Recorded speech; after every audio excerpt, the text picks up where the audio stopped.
Hepinize merhabalar. Ben Yekvaş Atakan Şurdum Avcı. Work Sohbetleri programında beraber tarihte yaşanmış olayları ve bunların günümüze olan etkilerini inceleyeceğiz. Geçen sefer toplumumuzda bulunan kastları incelemiştik ve bunların nasıl oluştuğuna değinmiştik. Bu konuyu sonlandıracak olursak, şu an dünyanın neredeyse hiçbir yerinde yasal bir sınıf ayrımı bulunmamaktadır. Her birey için eşit miktarda, en azından kağıt üzerinde, yükselme fırsatı bulunmaktadır ve genel yaklaşım insancıl ve eşitlikçidir.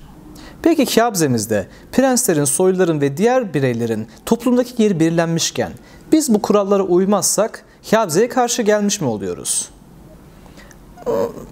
Tam olarak değil. Kâbze kurallarının ortaya çıkışı konusunda şöyle bir genelleme yapabiliriz.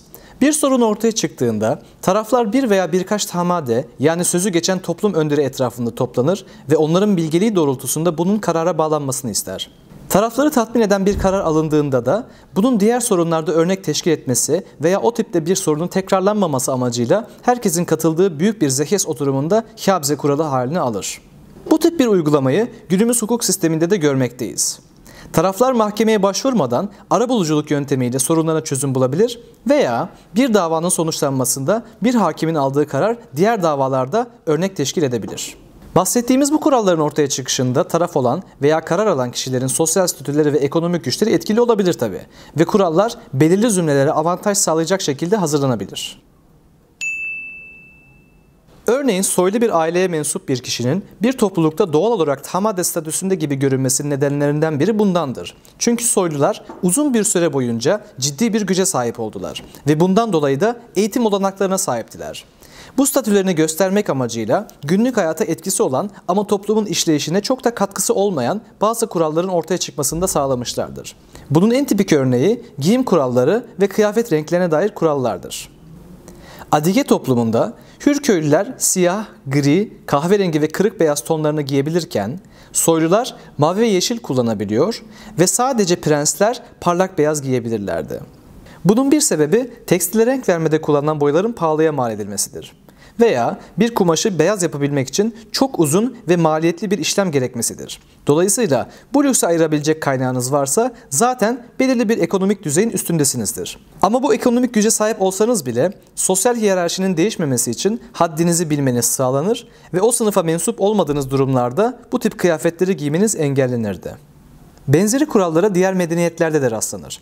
Ortaçağ Avrupa'sında köylülerin ve tüccarların renkli kıyafetler giymeleri yasaktır. Bizans İmparatorluğu'nda sadece imparator ailesine mensup olan kişiler mor renkli kıyafetler giyebilirdi. Ve Çin topraklarında ise sadece imparatorun bizzat kendisi sarı kıyafetler giyebilirdi.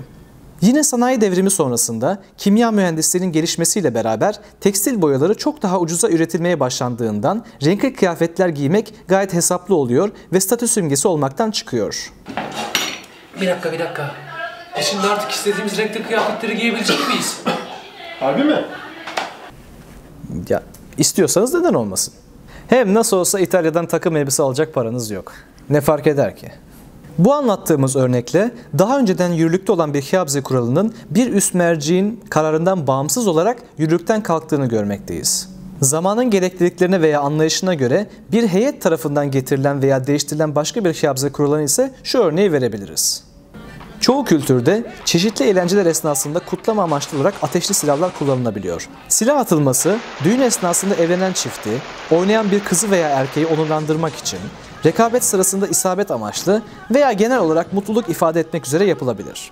Ama çeşitli sebeplerden dolayı silah atılması esnasında yaralanmalar ve hatta ölümler meydana gelmiştir. Daha fazla can kaybının engellenmesi için 2004 yılında Sakarya ve Düzce'ye bağlı köylerde düğünde silah atılması yasaklanmış, 2007 yılında Eskişehir, İnegöl ve Kahramanmaraş bölgesinde benzeri kararlar alınmıştır. Bazı kuralların uygulanmasında veya yürürlüğe girmesinde farklılıkların bulunmasının nedeni Kâbze'yi uygulayan toplulukların merkezi bir otorite tarafından kuralları oluşturmaması ve yürürlüğünü denetlememesidir. Bu gibi durumlarda daha muhafazakar bir tavır almayı tercih ediyoruz. Ama şöyle bir problem de var. Kâbze hakkında konuştuğumuzda bunun aslında günlük hayatın çok önemli bir parçası olduğunu, sadece düğün ve cenazelerde nasıl davranılması gerektiğinden ibaret olmadığını unutuyoruz. Ama nedense toplumumuzda sadece bu iki alanda ön plana çıkıyor ve maalesef bazen sadece kılık kıyafet seviyesine kadar indirgenebiliyor. Hiabze uygulandığında çoğu zaman sorunların engellenmesi yerine tarafların rencide edilmesi gibi bir durumla karşılaşıyoruz. Hiabze, Antik Çağ dönemi veya sürgün öncesi yani 1800'ler dönemi Çerkezlerinin adetlerinin derlendiği, yaşama renk katan veya yaşamı zorlaştıran kurallar silsilesi değildir. Hiabze kuralları taşa kazınmış ve değiştirilmesi teklif dahi edilemeyen kurallar da değildir. Hiabze, akil ve aydın insanların bir araya gelerek güncel sorunlar hakkında çözümler ürettiği, yaşamı kolaylaştırmaya ve anlamlı hale getirmeye çalışan bir felsefedir.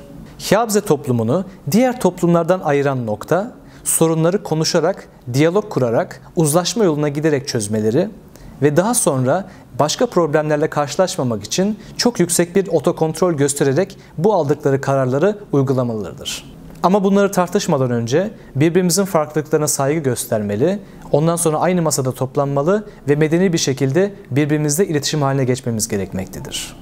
Madem öyle, bir dahaki bölümde toplumumuzdaki iletişim eksikliğini konuşalım.